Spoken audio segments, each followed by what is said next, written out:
episode 178 of the On the Runs podcast. After a week in DC and the Beam and score over 200 every day, the weather has finally found its sweet spot just in time for one of our favorite local New Hampshire races. Erica's a little sunburnt from the lake, and I went camping off the grid and spent some time in nature's ice bath. And we have an amazing guest today that we've been talking about getting on this podcast ever since episode 1. But first, before we get to any of that, I must say hello to my kick-ass rock star of a co-host, 6-star Erika. What's up? I love it. I love the the button. But hey, man, I am doing great. I am a little crispy. Yeah, girls be crispy. But I'm feeling good. This weather is gorgeous. Oh, it's perfect. And as you like to say, chef's kiss. Oh, yes. And I could not be happier for this episode that we have. Oh, my God. I've been looking forward to this for so long. Yes. You are in your usual spare bedroom studio. I sure am. But I'm in a new studio where are you? for the first time. 178 episodes. You've never seen this. I'm at my parents' house. I did a little dog sitting, not for the week, just for the day. Came here to let the dog out because they're on, they're retired now. They go on these long, full day adventures with their meetup group, and they're in Vermont. They're like, we're not going to get home in time. And I was like, well, I'm dropping the camper off last night. I was like, well, wait, what time will we be home? And I was like, well, I can go let the dog out if I can podcast from the house. Like this will work out. It's the least I can do all the babysitting they do for me. So, I was like, I'll do that. But I am in a different room. And some might say this is Hannah's room that Hannah grew up in her entire life. But to be honest, this was my room. Okay. That I had to give up when I was 8 years old when Hannah was born. And I got put up in the attic with my brother. Alex had this room with me. This was mine first. And then Alex was born, and I shared it with him. So here I am, the nice giving brother. I'll share this with my brother. And then when Hannah's born, I'm like, yeah, I'll give up this room for Hannah. Sure. So I'm sure you had so much choice in the matter. Yeah. No, I was asked. I remember my parents asked me as a toddler if I would share the room with Alex, right? And I was like, of course. I would love to share the room yes, with mother my and father. I absolutely will share my room. And then when they said, Eric, we would love to have Hannah in that room when she's a baby, so they're closer to her. And I was like, of course, that makes sense. I'll go to the attic. I'll sleep up there. Let's be honest, though. The attic here in my house, my parents' house, is sick. Yep. You got to tell me more about it, because when I think of it, like, I'm kind of getting the vibes from Home Alone. No. Like, like where he sleeps. Oh, no. Yeah, It might have been like that way a long time ago. But okay. I think, and it might have been that way when we bought the house. My dad finished the attic. It's really nice. Carpets and everything, a stairway. It's like a whole nother room. It was massive, too. Like, we would play floor hockey games in one section the whole time. I think my parents would think the ceiling's going to come down. And we had like a whole lounge set up and a TV. It was pretty sweet. But just, I want for the record, this was my room first. And I gave it to Hannah. So when Hannah's listening right now on the subway in New York City or something, she'd be like, it's true. It's true. It was Eric's room first. And but she made it her own. He loved his little sister when she was born. He was like, she deserves this room, this beautiful room. So I don't see any essence of Eric in there, though. Like, I saw a little like snowman, and like it's white and pretty. Well, it's definitely changed. There's no Bruins posters. And well, it's definitely changed. There used to be probably Harry Potter. No, you know what it was? It was Johnny Depp. This room had Johnny Depp posters everywhere. Now the room's definitely changed. Hannah liked it or you did? Right. Now the room's definitely changed. It's more of a guest room now. But like above me, this shelf, like there's a ton of Hannah stuff up there from college, from high school. There's a wedding picture of my parents. There's pictures of our old grandparents here too. See a plant? There's like her. what do you call it that you wear when you graduate high school and college? Oh, just like one of the caps? Yeah, well, there's a cap. Yeah, there's a couple. Yep. 2011, class of 2011. Funny story. I came home for her graduation. Hannah would tell you that's a lie. Hannah would tell you that I came home for the Boston Bruins Stanley Cup parade, and her graduation just happened to be the day before. Well, that's just making the most of your time. Yeah, and then she's wicked smart because she has all these ropes and things. The extra tassel things that you wear around your neck. And I never got any of those. So that's where I am. And this is where when we do sleepovers here, this is where typically Adeline sleeps over. And I prefer to Okay. just go in the camper because the camper is wicked sweet too. And I guess I don't go in it enough, but when I'm Well, you here. took it out for another spin this weekend, right? You Yeah, it went was camping? amazing. Oh my God, the weather. It was so nice to be like, we camped in this spot at Dolly Cop. We talked to Amanda before earlier in the year. Like, this is her area. That's where she got stuck off-roading. And we're in this field, and I've never camped in the field before. And just, this is where we're going to go camping when we run the Mount Washington Auto Road race next year. And we get a group and we all go do lobsters after, right? I've decided when we go to Dolly Cop, we're going to camp in the field because it brings everyone together. It was super cool. And the views, more space. Right. But the views were amazing. You wake up and you open the door and you just see the view, the sun coming over the mountains, or the other side, the sun coming down. It was spectacular. And then we went to all these swimming holes, and I call it nature's ice bath. And it was just, it was almost that it was cold, but once you're in there for about 30 seconds, it's like, you're good. You can manage it, and it's so good for you. I'm like, my back said thank you so much for just sitting in that cold river for like 30 minutes. It was great. I don't think I can make myself do it, man. Well, one of them, we went to another one, and I talked about it with Amanda. Like, you go running for a long run, and then you go jump in Moose Brook State Park, 10 minutes away. We went there because, like, they have this dock that you can jump off of, this bridge. And the kids just did it over and over. And Tommy and Tyler, 4-year-old twins, no fear at all. It was great. And a little beach. I had a great weekend. I probably have a little bit of burnt too, but I took precautions because I wore a hat the whole time. So I'm not burnt like you. You're a little burnt from the lake. Where were you? Winnipesaukee again? Yeah, I went back up to Winnie. I did reapply a lot of sunscreen over this weekend, but it was just so sunny. Like, oh God, it was beautiful though. Don't get me wrong. I was in heaven. We just floated in that water for hours and hours and hours. Are you in a tube, or are you on a boat, like a pontoon boat? What do you do? You never invite me, first off. So, not that I would come, but my good friends have a lake house up there. Actually, they have like many lake houses. Like, all of the family has like a nice little compound. It's on Alton Bay. And we all just gather on the dock and we just hang out. We'll swim. They've got floats, all kinds of floats. I like the noodles. I prefer the noodles. And yeah, we'll have drinks. There's a grill down there. We have food. We do occasionally go out on their boat. They have a nice wake setter boat, so you can do the wake surfing and all that kind of stuff. But we didn't touch the boat this weekend. Like, it was just nice to chill out and hang. It was great. It was so good, weekend. But you can feel like fall's right here. Oh, it's going to happen. Coming. And then it's going to get hot again for a little bit. But like, all this running we're doing, training for Chicago and New York, and just this heat and humidity, and the Beeman score well over 200, just been kicking our ass. We're going to start having those runs when it's going to feel like all this hard work is starting to pay off. Today was that day. I got to go on a run right after work before we started recording. I swear, the summer, just, you know how bad it takes like all the energy out of you. You feel like you're slogging through it. I was doing like 8.5, 9-minute miles, feeling like it was as easy as cake. Like, yeah. Like, this is the kind of weather I want. And I was doing some hills, man. I ran around my neighborhood, and I got to take you around sometime. There's not a lot of traffic, so it's very safe to run, but there are some killer hills, and I worked for it today. I did. You'd be proud. Well, proud of you for running some hills. It's about Thank time, because you know your Instagram handle is going to change pretty soon to flat 6-star Erika. After I'm not mad about that. But hey, we have an amazing guest today.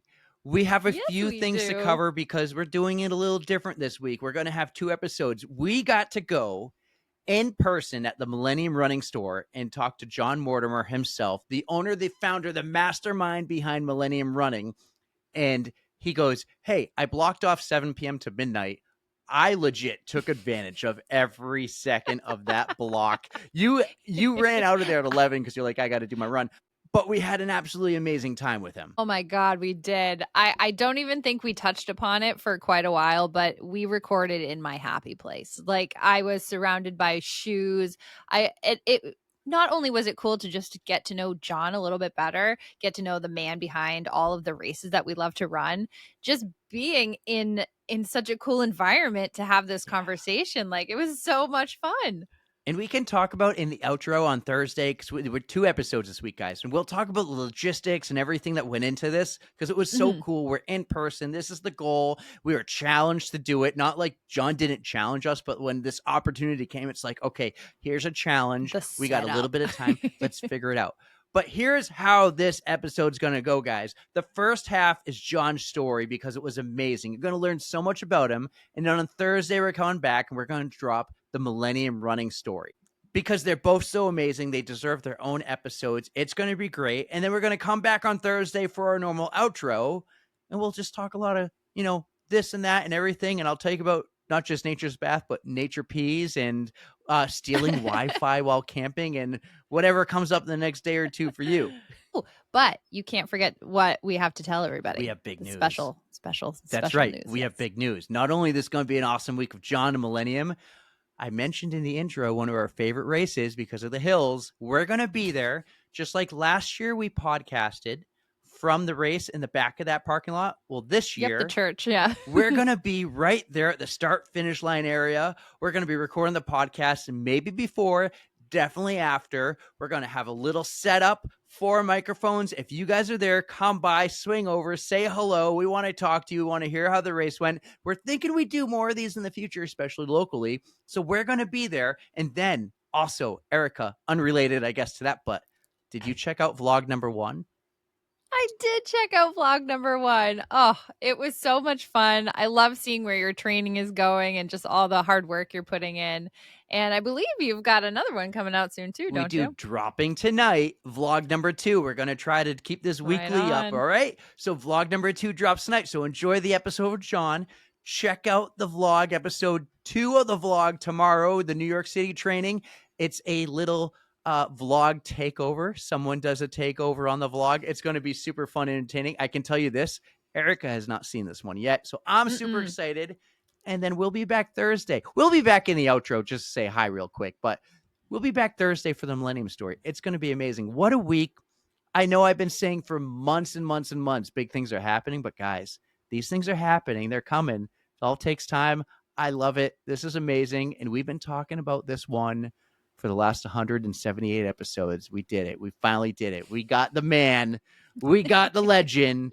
We got John Mortimer from Millennium Running on the On the Runs podcast. Guys, enjoy this, and we'll see you on the other side, and we'll talk to you again on Thursday.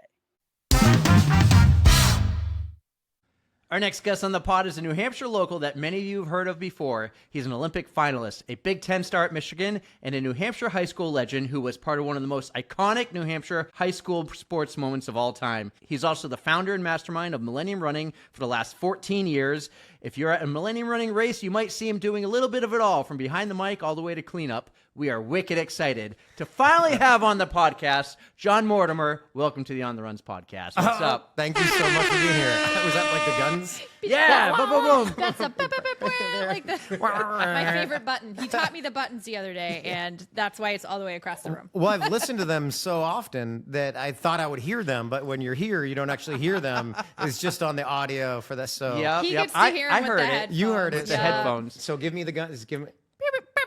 Okay, there you go. go. Yeah, I did the finger guns though. Yeah, finger I guns felt like at the it same had time. to. That's right. Hey, we just saw each other yesterday. We did, yes. Yeah, and I threw this in my intro, and I thought of it after I ran into yesterday. I said, if you go to a Millennium race, you'll see John doing a little bit of it all. At the beginning, you had the microphone. You're getting all the kids ready. It was a kids triathlon. And then at the end, you're cleaning up. You're grabbing all the barricades. You're throwing them all in the trailer. You do every job. Well, on race day, at least. And you were working on a weekend, on a Sunday. Like, you're so involved, and that's so cool. Well, I love what I do, and it's not work. It's fun. Most days. Yeah. Except when it rains really bad, then it's not as fun. But no, I do a little bit of everything for Millennium, and I love what I do, and we have a great team, so it is a teamwork. So I'm just a team member like anybody else. Yeah, I was looking for you. I walked up to Andy. I said, hey, I saw you with the microphone before the race in the pool. I wasn't going to sneak in or do anything. You were getting all the kids hyped. This lady was there getting – so my daughter was in the 8, the 8 to 10-year-old division. So they had to wait for the older kids because they had a longer course. So this is the kids. It's a kids only triathlon. Yes. Which I know you're a triathlete. I'm not. You're not a triathlete. Nope, Not yet. not working. But it's a good way. It's called the kids triathlon, spelled with a Y. That's Oh, right. So that's cute. it's to try it. So it's in the Bedford Town pool, and the little kids only have to do 25 yards right across the pool, and they have lifeguards in the water with them. Yep.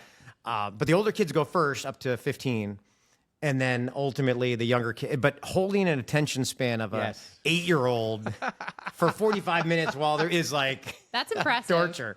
To your credit, typically it goes off really smooth. It said they start at 8:30, and I think they started at 8:35. Oof. So, but they're Don't be hard on waiting. yourself, So the older kids, Erika, had a course double the length. Okay. So they need to wait for the last biker to get off the bike course, so then they can make an adjustment because the younger kids only bike 1 mile. Okay. Versus the 2, or maybe it was longer. I don't know. And Yeah, this it's is about that. only for children? Oh, well, they might have a. We could make an they might have an exception. Erica division. Yeah. Okay. For newbies, right? Yeah. It's but you'll have to do the big kids, the 2 laps in the pool. I could Yeah, do back 2 laps and in forth. the pool. Flip turn. Just do the little Could be a doggy first. paddle. Hey, Yeah. that would be awesome. That would actually be great. Oh my God. Can you imagine? But that's one of the events that is so special. Our team just had a debrief from that today. I mean, putting on an event for kids only and having like 300 kids, your daughter being one of them. You said she's done it for a couple of It years. was her 3rd year, and I looked at all the splits today. Every year faster, every year an improvement. She ran her mile at a 7:20 split yesterday. Are you Now, serious? It was a half a Wow. mile. But So? she ran it at a 7:20 pace. 7:20 That's pace. still doing that. Yeah. She's like, but the first thing she goes, my run felt slow. I go, you're over 2 minutes faster than me. That's perfect. Well, it gets kids into it, right? It's good. It's the next generation of triathletes or runners, and Right. You know, it's that event specifically benefits a great charity and the Friends of Anya, local to us here, and very special people, and then ultimately we get to have kids try something new and exercise and Getting get them off excited about stuff. get them off the devices. Right. Oh, yeah. It's a great. She gets so pumped for it every year. This year we did a little less training, but she's been so involved with everything else. super right? active, like, So with I her said, cheerleading Exactly. and- I said you're going to be fine. She does red line Dance. athletics, dance, cheerleading. Yeah. Right. We go on the bike. We're at the point where I can run on a rail trail, and she'll bike with me. And she'll bike by me and then turn around and come back. And it's great. It's and that's the best. rail trails are great for that too. Yes. You don't have to worry about cars. You just Oh, have okay. to teach her how to carry your snacks for you on a long run. Like, that's it's going to gonna be happen. the bike mule. Is that what it is? Sherpa. Yes. Bike mule, I We're like. getting there. The We're next getting generation. there. But John, I want to share one thing with you before we get to know you. Okay. Because we've been a podcast for about 4 years. I've listened to many of them. I love them. I'm a fan. Our first 2 years, it was very sporadic. Our first year, it was like 3 episodes. The next year, maybe 20, but weeks apart. And then ever since that moment, we had an episode every week for the last 2 years. So I'm going to play this for you. I want you to hear this. Four years love to ago, hear almost to your the thoughts. day, 4 years ago, so we're looking at the our end of, first ever podcast episode. okay. Right after the Brewery Chase Relay. I want you to hear this because I had a run-in Was that on the- one of my runs. Was that the inaugural? Yes. Yeah. Okay. So give this a listen. Did see, help me out with his name, the guy who owns Millennium. Does he own it? John Mortimer? Yes. Yeah. So I saw him twice, right? So I'm at the end of the trail, call it mile 5, and I'm at the end of the paved part of the Londonderry Rail Trail, running to the woods, and there he is. And I gave him a fist bump as I ran by and go, hey, awesome job, great race. Well, now I'm running about 3/4 of a mile from the beginning of the dirt to the end of the dirt, and there he is. I'm like, holy cow, you're fast. You know, like, I didn't see you pass me. I mean, he had a car, but go by again, he gave me a big high five and goes, you're killing it, man. I was like, yeah. You know, and I wanted, maybe he'll hear this or see our Instagram someday and be like, that was the guy who said great job, and, maybe he'll follow us. Honestly, that's one of the best parts about the Millennium races is that he just cares so much. Like, he is honestly pumped for us. Like, Remember he I wants to am see pumped us for you. succeed.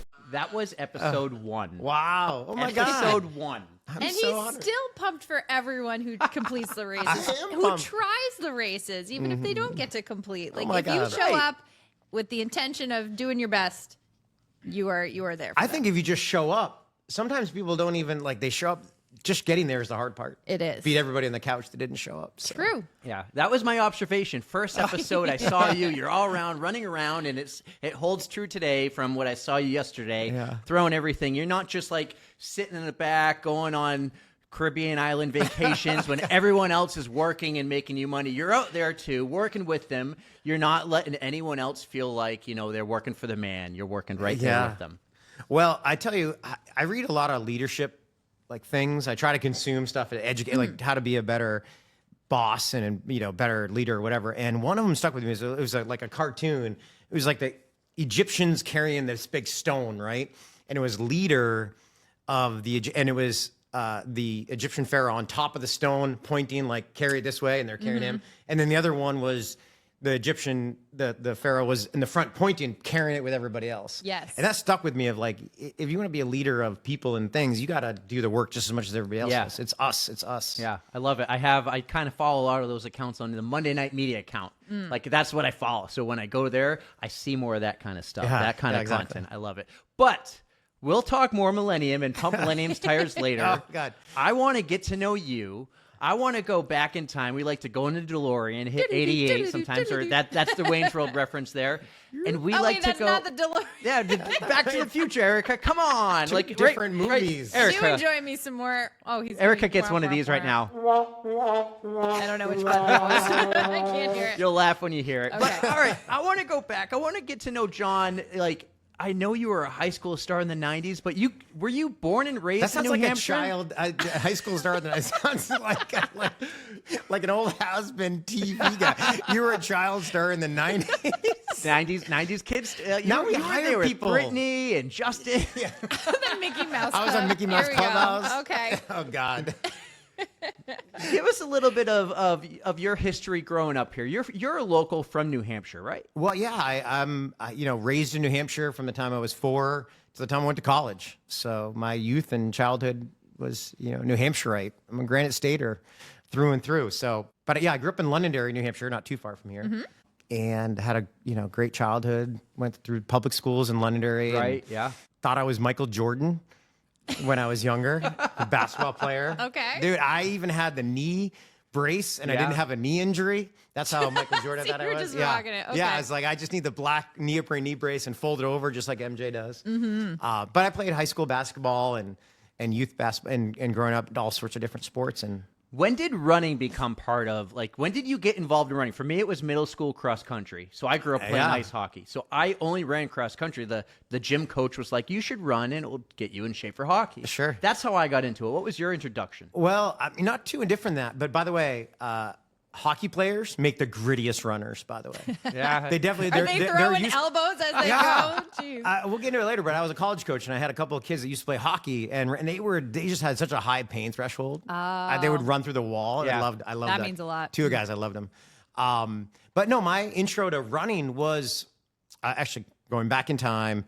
Londonderry High School in the early days of that high school had won a bunch of state championships in track and cross country, and then they started to really stink. And the legendary coach there, who was my mentor, Larry Martin, decided he was losing too many kids to soccer, lacrosse in the feeder programs. So he started at the time, in order to get kids in high school to run well, he started a elementary school mile That's really smart. between the 3 elementary schools, and ultimately I was at South School, and the gym teacher was in charge of, I think they had 3 practices. Okay. And it was South School, North School, and Matthew Thornton, the 3 schools. And ultimately they had the practices, and then you go to the high school and you have the 1 mile championship between the 3 schools.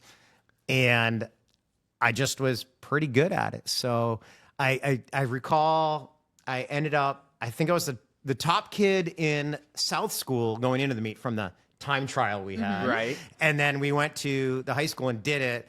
And I was winning the race, finishes on the high school track. And with 50 meters to go, an 8th grader just blew right by me and beat sniped me. it from you. Yeah, and snagged it from me. And it was that moment that I was like, I'm coming back next year, and I want that was my intro to it. I think if I had won that race, I don't think I would have done the sport anymore. Ooh. I think losing that race stuck with in the back of my brain that it made me want to do it more because I lost. Right. Sometimes defeat means What a moment. Yeah. It's those moments that stick with you sometimes. Oh my God. That was the defining moment for me getting in the sport. And then ultimately ran in middle school and high school. And I was faster than most kids.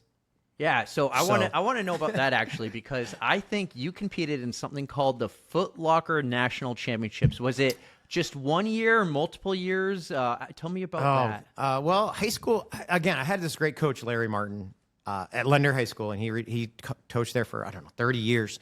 Fantastic. And he was a great mentor, and he got me to run pretty darn fast. And cross country was one of them, and my best friend and I, Matt Downen, you went to Pinkerton, right? I went to Timberlane. Yeah, okay. we would beat you in hockey, by the way. You did, yeah, and wrestling too. I think you guys have a good wrestling program. Huge wrestling school. Wasn't for me though. Yeah, stick with ice hockey. Yeah. So at the end of the day, I got to compete at the highest level at high school track. Foot Locker Nationals is the national championships for cross country, and I finished runner-up in that to my best friend who went to Pinkerton. And was he your best man? He was, yeah. He was my best man at my wedding many years later too. So what's cool about this story? He did some digging on you. Well, and as we like to say, spare no details, but this was like a year-long battle between you and Mike.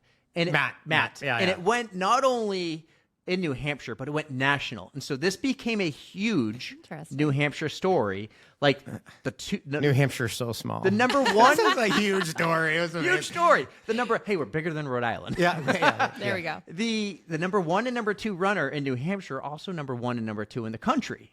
And you're that race. So you guys went back and forth all year, right? We did, yeah. I mean, we were best friends in high school, so we would train together, run together on weekends. But he went to Pinkerton, and I went to Londonderry, arch rival schools. Mm-hmm. We even had the MAC plaque, the competition between them, and we raced each other 6 times that year. He won 3, I won 3. We went back and forth from the dual meet. Best out of 7.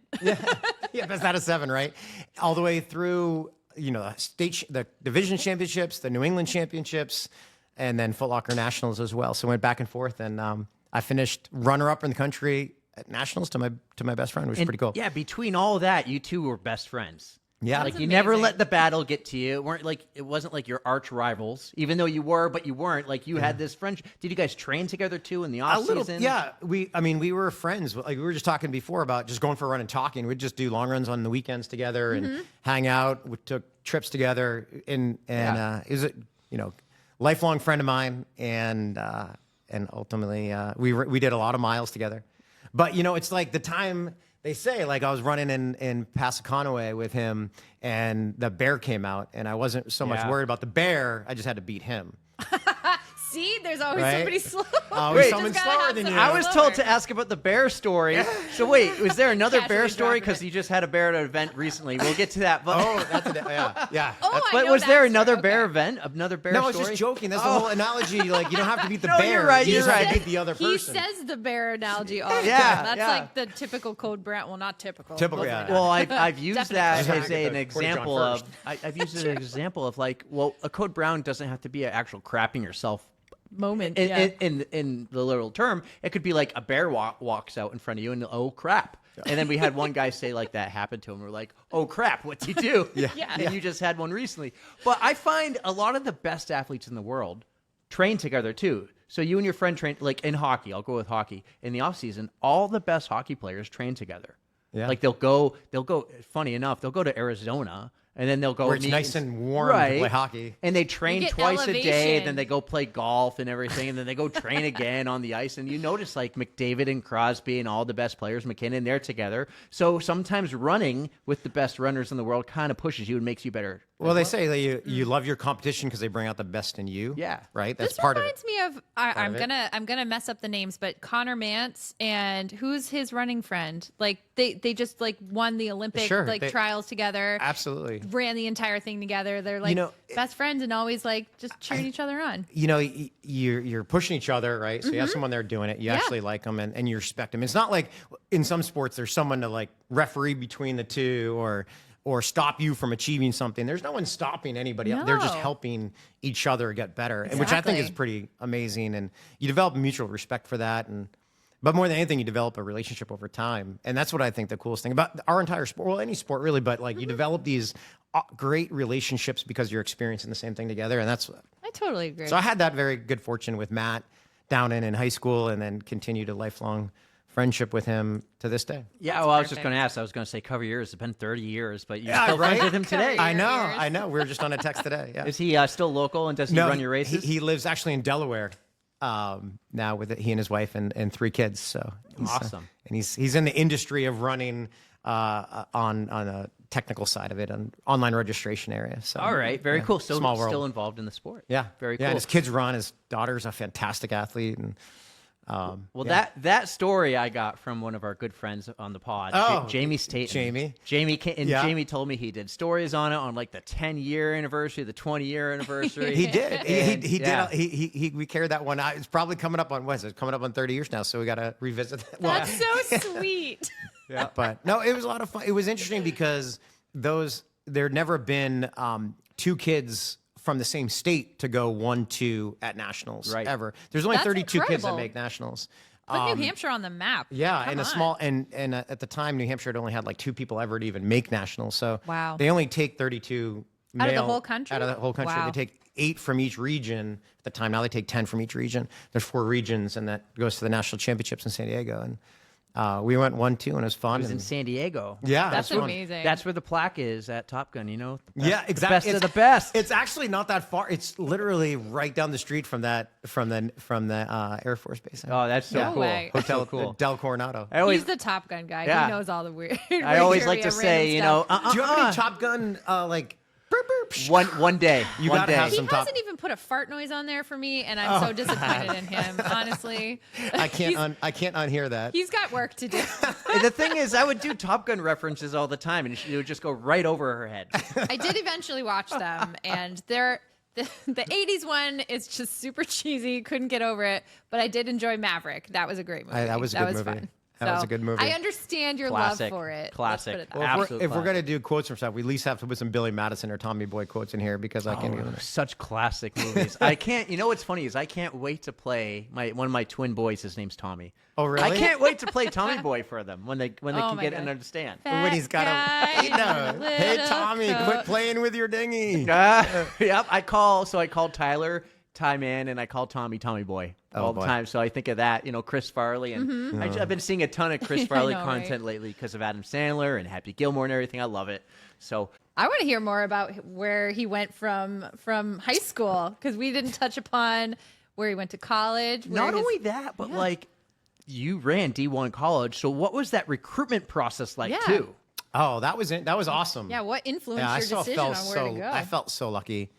As a young, I mean, now kids are looking at school. I have a 16-year-old, and in the high school program, and like that whole process of looking at colleges or your future can be so overwhelming. And I just felt very fortunate that I had great institutions calling me and saying, "Hey, would you like to come to our school?" And probably got in over my head into universities that I otherwise couldn't get into.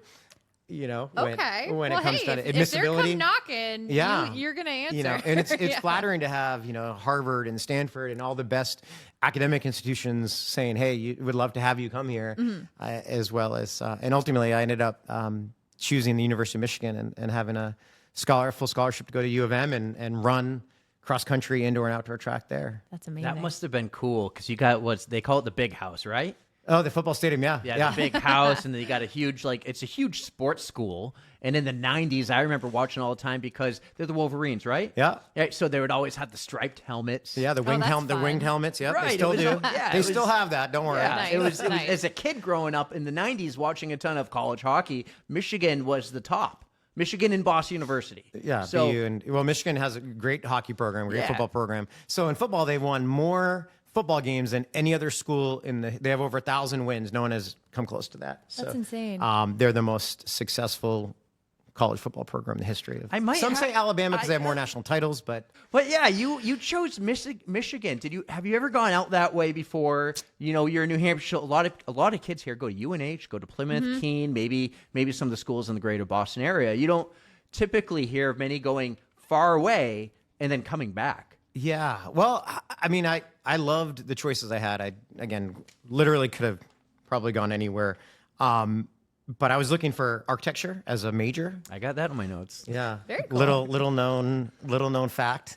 That was my academic choice. And then ultimately I wanted a top 10 track and field program. So you combine those two, you get a pretty short list of programs. Sense. Architecture is a rare, it's not like going undecided or like communications or something. Yeah. It's pretty specific. So it was a rare, there was a couple schools that didn't fit and some did. And Michigan, Colorado, Penn State, Stanford, all these were at the top of my list. And I took recruiting visits to each one of them, did the whole thing. Actually, being a basketball player, that was the year of the Fab Five. I don't know if you follow college basketball at the time. Me, not so much. The Fab Five was, anyway, I was able to go through the shoot around with the Fab Five before a home basketball game. That's cool. Which I was like, this is amazing. That's so cool. And then later that day, Michigan had home track meet, and the distance medley relay set the world record in the DMR that night at home on their home track. And then they had an awesome party. And by the time the party was over, I'm like, I'm coming here. This is great. That's everything I so needed. cool. What a college tour. Yeah. Right, This is amazing. But yeah, Sold. but I had an unbelievable experience there. Met amazing friends. You were in the steeplechase, right? Yeah, well, they make you run everything. Okay. But The steeplechase is that really cool one, right? Yes. yeah, the one with water in You it. need to explain that to me. How did that start? Do you know the history of the steeplechase? Because what the actual history of it, I mean, it goes back to like it horses. makes zero sense to me. I know, so right? I mean, if it's a horse thing, that makes a little more sense. Yeah. But I watched it during the Olympics, and I'm just like, I don't have a clue what's going on. Yeah, right. It's 5 hurdles every lap, 3,000 meters, and then they throw in a water pit in there, like there's alligators right? in there. Yeah, it's a nuance, it's a niche thing. They don't do it very much in high school, so you don't see it too frequently. But I don't think it Interesting. was in high school when I ran track. it's not in the state of New Hampshire. They don't have Okay. it. Yeah. So Wow. there's a few states, but they'd have it at the national level. And in fact, my high school senior year, outdoor track, I had won high school nationals indoors for the 2 mile. So they brought me to outdoor nationals, and they asked me to run the 2 mile again, and then ultimately pick another event. And I didn't want to run the 5K on the track. So I said, I'll try the steeplechase. And I ended up getting, I think, 3rd or 4th in the 2 mile outdoors. Then the next day was a steeplechase. I'd never done that event, and ultimately ended up winning it. Oh, no way. Yeah, it's kind of funny. And I'm like, this is amazing. Yeah. I think my basketball skills of like hand-eye coordination, hurdling, Right, being like kind kind of athletic on that side. And ultimately my college coach was like, I guess you're a steeplechaser. And so that's the event I focused in when I got to the national level, the national championships and Team USA and international. So that was where I focused as an athlete. That's really cool. All right, one question before we move on a little bit. So you mentioned that you did indoor and outdoor track and also cross country. Yep. What did you prefer? Oh, that's a good question. I preferred what I was in. in the moment. Okay. In the moment, So no, he's honest game to for it God, all. yeah.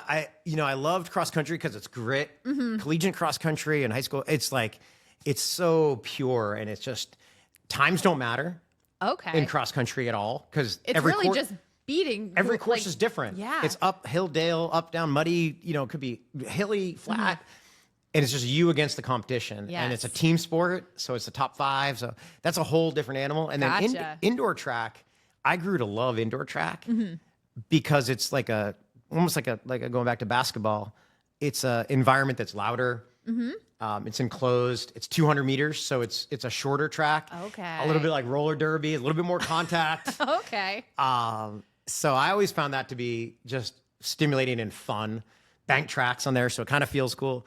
And then outdoor track, I got to the steeplechase, which I really loved, and that's what I thrived in. So I think each sport offered something a little bit different for me. Good answer, John. Yeah, I don't know. that's fun though. Yeah, but I loved it. Biggest difference running high school to running college. I'm talking everything from coaches, trainers, training plans, hours on the track, hours off the track. What was the biggest differences when you made that change? That's a really good question, Eric. I think intensity and volume when I got to college was the thing that was the biggest difference. Yeah. We trained hard in high school, and I mentioned Coach Martin, a mentor. He kept us fairly fresh. We trained hard, but he didn't burn us out. He could have probably got more out of us, the whole team, but he kept a love of the sport going and kept it fun. when you get, you're in a full scholarship to D1 program in the Big Ten, that's your job. Yeah. And now you're doing, running twice a day. You're in the weight room and nutrition. You're in study hall. It's a job. And if you're not performing, right. you're gone. Oh. Were you on any kind of scholarship? Yeah, I was fortunate to have been on a did full you have scholarship, that pressure then? Like if you don't perform, do you lose a scholarship? Yeah, then? well, technically, college scholarships are 1 year renewable. Okay. So you have a 1 year. You're not even guaranteed for your whole. They offer you a 4-year scholarship, but it's on an annual basis. Ah. So No, that makes but there's a degree of pressure. But I think when you get to that level, you don't go there thinking I'm not going to do it. Right. I'm going there thinking I'm going to get to the next level and the next level and next level. So innately, let's go. Your mindset. Your mindset is success, not how do I keep it. Right. It's not like how do I stop failing. It's how do I win. Right. So, well, I listened to a podcast, actually, one of them that we produce, Movement People. She had not an Olympic, but a high school and college track star who ran high school in Buffalo and then went to Miami, and he struggled in Miami. Now, he figured out a new love, a new passion. He went to the Olympics for bobsled. Oh, really? But he struggled. Sprinter. Yeah, but he struggled Yeah. in college where he ultimately got I guess you'd call it redshirted Yep. and not allowed in the training room anymore. And he had that pressure of trying to perform. So I'm kind of, that's what made me think of that question for you. Yeah. It's like if you ever felt that same pressure. I felt, definitely there's pressure there. There's definitely pressure there to retain your scholarship, to keep it. But a lot of it is self-imposed because you want to be the best, right? So wanted to achieve, All-American status, all Big Ten status, win at championships, win at races, and make the U.S. championship. All those things that I guess I look at it as funny.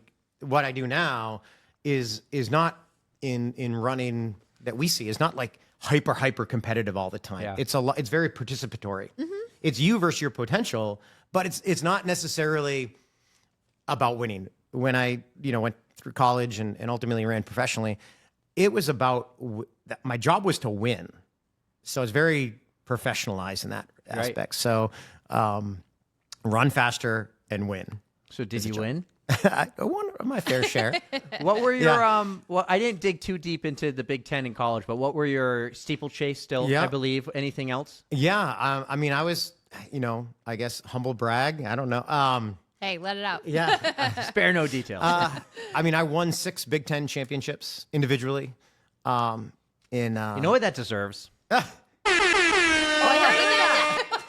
See, you're Yeah, that was extra loud. yes. It deserves one of those. Yeah. I was just, again, I had great coaches in college. I had great teammates. I ran with some of the best. Like my best friend in college at Michigan was the Canadian record holder for the mile. He was like a 4-time Olympian. Kevin Sullivan, great guy. He was in my wedding as well. But he made me so much faster because he was so good. Yeah. So I he was a miler and I did like the 5K, 10K steeplechase. But Well, let me ask you this question. So we talked about earlier, we made the comment about the bear, the code brown. In high school and college, do you have one of those code brown moments, like an oh crap moment that maybe you had to overcome? are you talking like literally the shitting your pants or like? Oh, sure, if you have one. But like, we love all the stories. Like maybe did you ever like have a fall during a cross country race or You during the lost a shoe steeplechase? somewhere. Exactly, shoe Oh, comes yeah. untied and you had to overcome that to beat this guy. Overcoming. So many stories about like things that didn't go. Well, actually, at the story of the national championships in running the steeplechase in Bloomington, Indiana, I was on the starting line. And there's 12 guys in the final, and this guy, Ray Hughes from Missouri, is next to me. And we all start, and you're sprinting, and you get to the first barrier to hurdle. And he hurdled in a way that he sort of flailed his arm out, kind of to the side. Okay. And I was right next to him. We're crowded. And he like kind of mistakenly, he's a great guy, I didn't mean to do it, like karate chopped my esophagus. Just went whoop. And I was like, Mistakenly. I was like, yeah, it took me out. Like, and he was like, oh, dude, sorry. But there's just things like that. But I think the biggest oh crap moment that I've ever had in my whole life running is I was running in Europe on the European circuit, and my agent from the U.S. Had arranged for me I was in Italy, had arranged to have me compete in a meet in Lignano, Italy. That's so cool. I know it's a whole experience on this, but Lignano, and he said, I'm going to meet this guy, Jean Parlo, at the train station. So take the train. I was over by Florence and it was supposed to be by Venice. And it was like a, 3-hour train ride or whatever it was. But the way he wrote it down, and I was on the phone with the Italian translator, it was Lignano, and he spelt it out. But in Italian, if you know it, I's are pronounced like E, and E is I-E. Uh-oh. It's like going to like Newark and New York. Like you're kind of close. Yes, so I spelled it wrong and got the train ticket to the wrong city. Oh no. And I get there and I'm like, where's this guy, Jean Parlo? This is before smartphones. This is definitely before smartphones. Yeah. Yeah. And this was 1998, 99. This is before phones had a camera on it. Yes, definitely. And so I get there, and then I get to a payphone, call back to the US. I got the time zone change. I'm like, Mark, I don't know where Jean Parlo is. And he gets Jean Parlo, and he's at the other train station. Oh no. And then he starts just laughing. He's like, oh my God, you went to the wrong city. How far apart was this? It was like a 9-hour train ride. Oh my God. It was like 5 hours the other direction. It was down by Naples. No. So like I ended up having to, and there was no more trains that night. I ended up sleeping on a park bench in the train station, and then got on the first train the next morning and went all the way back past where I went to. God. And then got to the hotel, the Meet Hotel, at like 4 o'clock in the afternoon. I had to run at like 7 o'clock that night. Wow. But you made it. But I went to like the dining car and got like an apple on the train, like the Excel, like the. So at the time, But I ran my PR for 3K that night. oh, that's those. You know what? That's when it happens. Yeah. It always happens in those kind of moments. I feel like you had all that extra stress just from the whole weekend. I lost going 20 pounds for not eating all the time. Right. But in reality, like that's that over. You have nothing to lose at this point. Right. Yeah. I'm here. Might as Yeah. well run my ass It's off like and my see what Lake happens. Placid PR. I had no pressure. I'm just like, oh, let's do it, and then PR, right? Well, sometimes the pressure of stuff creates undue stress. When you Right. can just let your mind go and just go on instinct. I think Yeah, I had a long run to do, and I was in Lake Placid for a wedding, and there was a half marathon the next day, and my long run was 15 miles. So I'm like, oh, I'll just do the half marathon, get a medal, get a T-shirt, get a pint glass. Stayed up till like 2 in the morning, eating pizza, drinking beers. Perfect prep. 3 hours of sleep. right? Yeah. Walked down to the outdoor skating rink they had there, and then ran a half marathon and PR'd. That's perfect. Right. You probably thought like, I don't even know if I can finish this one today. Right. That hill, man, I'm glad. But so back to, I don't want to skip over how you became a professional, but I want to stay in that moment because you're a professional runner at this point.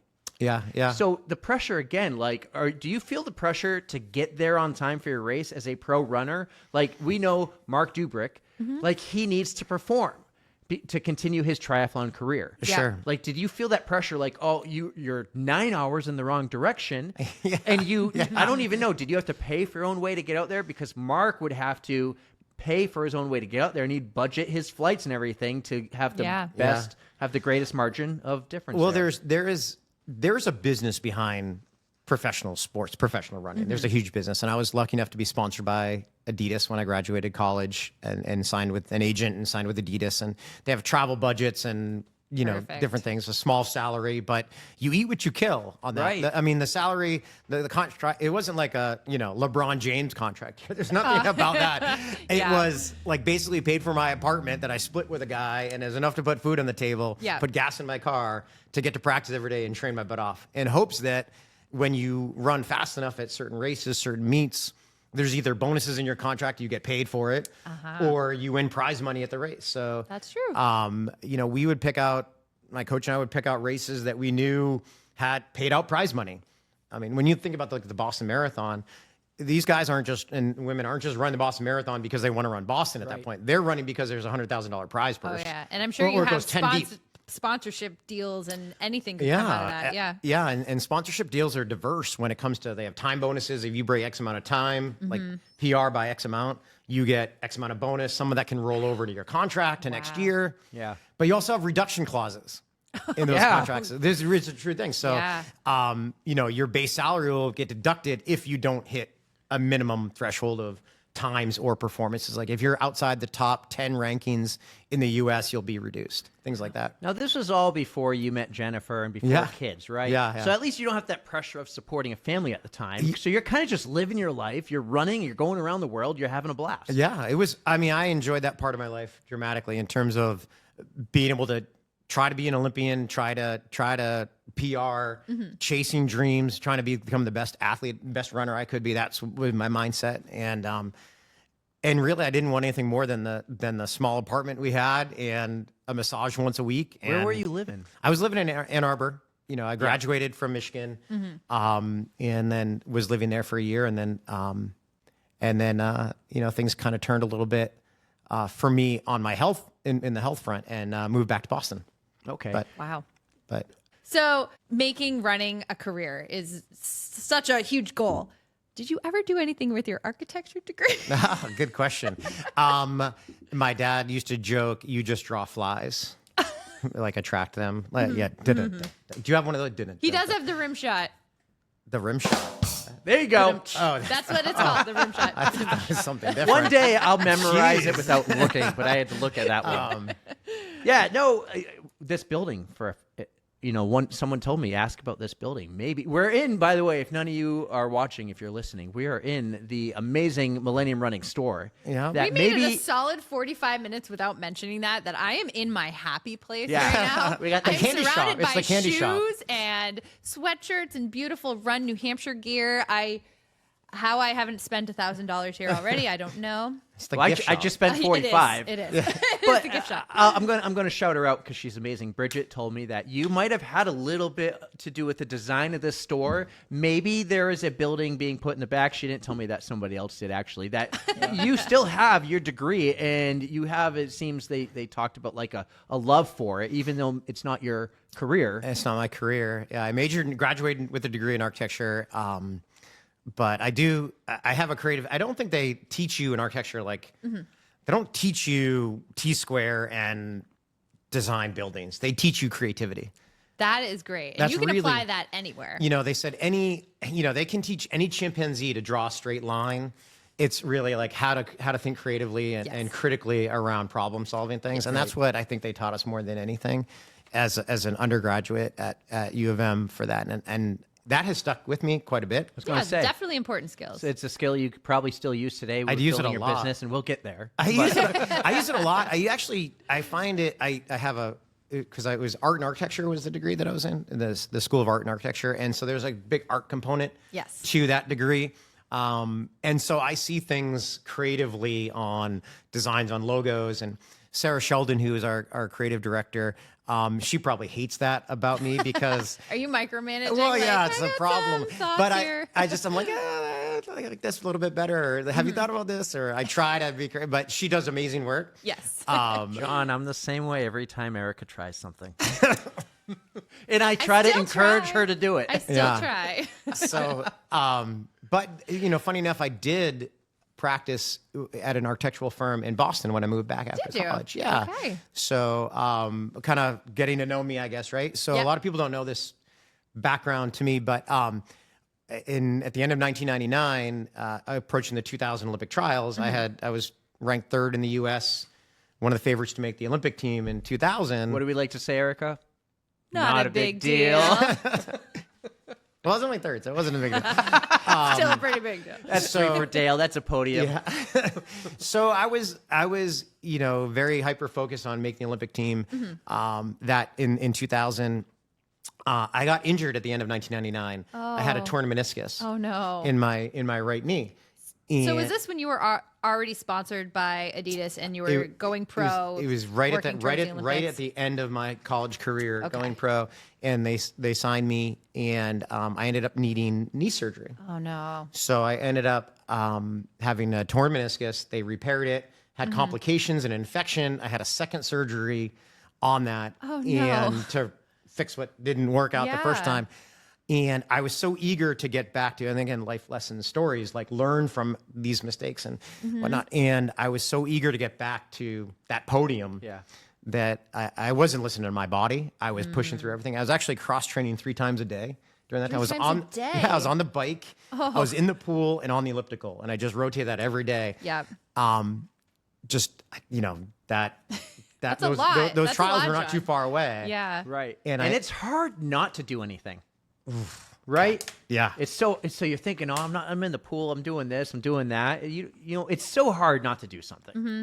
I mean, that was me the other day. I broke my toe. Oh, no. And I was like, oh, I can't run. I had a big ultra coming up this past weekend. And You ran an ultra with a broken toe? it's fine now. Oh, God. It took like a week to get better. You have But anyway. You have nice toenails. She has another ultra this weekend. There's only like 3 real ones right there. Real ones, But basically, I told my coach, I'm like, I can't run. Can you just give me something? I can't just sit here. I have all this energy. And so I rode the bike, and I hate the bike, so that was not my cup of tea. But I think as runners, when you get into it, you will do anything. Yeah, anything just to have keep to get some sort of movement.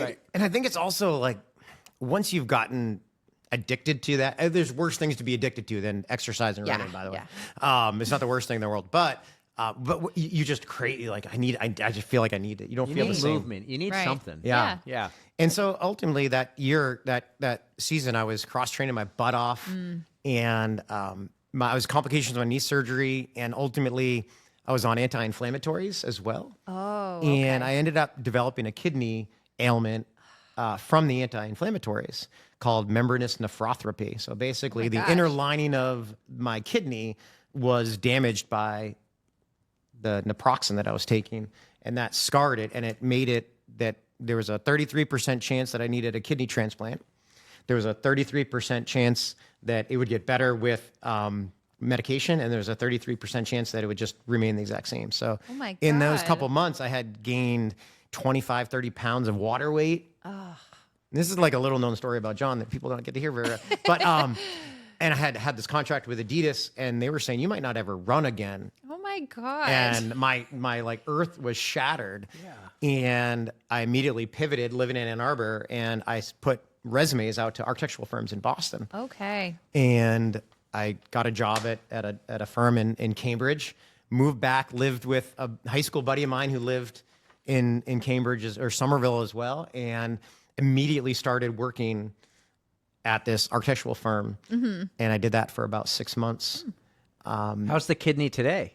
It's the 33% chance that it got better with treatment. Okay. So that's awesome. Yeah, I felt really lucky. What a scary thing to go through. So I went through, I ended up seeing, the reason why I moved back to Boston, other than being closer to family that was in New Hampshire, but I got hooked up with the head nephrologist at Harvard.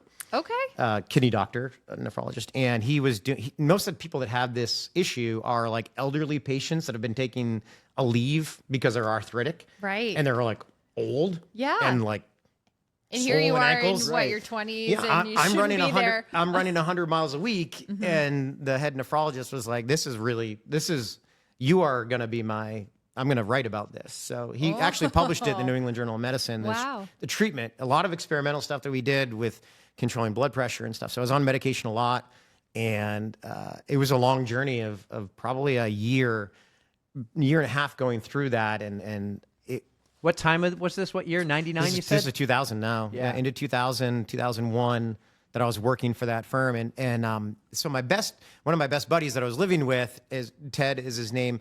He went to prep school after London High School. He was a high school buddy of mine. Mm-hmm. And his friend he met in prep school was the captain of the Harvard track team. And their coach at the time was about 75 years of age, Coach Haggerty, on the twilight of his career. Yeah. And my buddy Ted said, hey, I heard Harvard might need an assistant coach or a volunteer assistant. So I had just moved back and seen this. I was like, I need to do something. So I was on the side. I was helping coach at Harvard. Wow. And that got me into college coaching. And I only was an architect for 6 months. 6 months. And I then got offered the full-time position at Boston College. No way. Yeah. So at this point, I probably would not have moved back if it weren't for... Right. It's those moments against like getting beaten in that race in the last 50 yards. And then this moment with the kidney and everything. It fails that. Right. And in that scenario, it's sad, but it happens for a reason. Right. Like life happens for a reason. And in that scenario, during that time frame, my late mother got diagnosed with cancer, and I was there present for her in her last 2 years. You were home. I was home. If I were running all over the world, I literally wouldn't have been. I would have been like, sorry, Mom, I'm in Lignano at the wrong city. Yeah. Right. But so that was fortunate for me. Yeah. And then ultimately my father also passed away of cancer 2 years after that. So my whole life journey happened for a reason. And in that time living in Boston, I met my wife. There we go. So who's quite the amazing runner herself. And she ran track at Boston College and Wait, ran was this Olympic a trials. coach, an athlete? No. Yeah, right. I was on the Harvard. men's coach. Yeah.